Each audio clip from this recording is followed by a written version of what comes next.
He says, maybe for a good person, one might find the courage to die.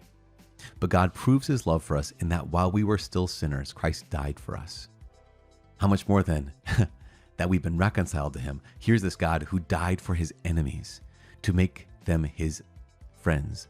He died for his enemies to make him his sons and daughters in Romans chapter 5.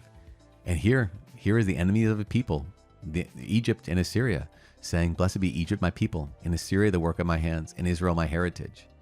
Now, later on in chapter 20, this very short chapter, and it's kind of more of a narrative chapter as opposed to the others, which are prophetic chapters. This is where Isaiah lives out his prophetic word in his very body. What the word of the Lord came to him, and he said, go loose the sackcloth from your loins, basically be naked, take off your shoes from your feet. And he did this for 3 years, walking naked and barefoot.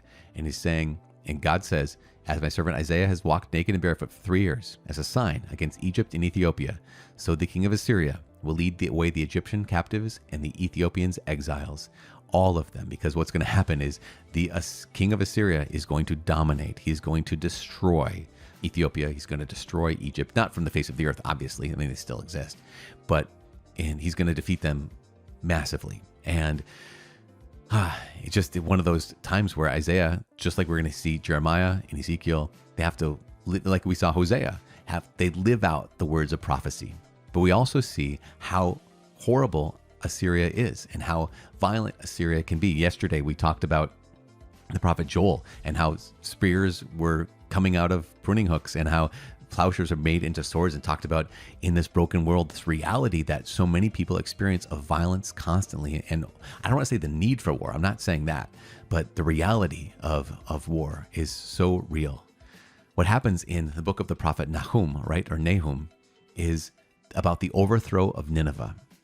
And the entire book of Nahum is, only 3 chapters long, just like Joel. And what happens is God is prophesying what's going to happen. He's prophesying that at some point, Assyria is going to be destroyed. And what's going to happen is Babylon is going to come in. As bad as Assyria has been, there is a bigger bad. And this is the cycle of violence. In fact, this is the cycle of violence that Nahum is prophesying about and even against.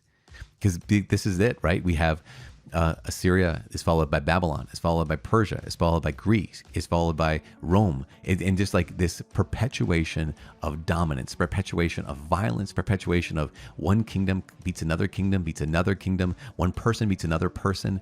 And Nahum is describing that ultimately what's going to happen is if we keep on in this series of progression of violence, not only is that a road to destruction, but he says that God is grieved in this, that actually the Lord himself cares about the death of the innocent. The Lord himself actually does not want this to happen. This cycle of violence is awful. God hates it.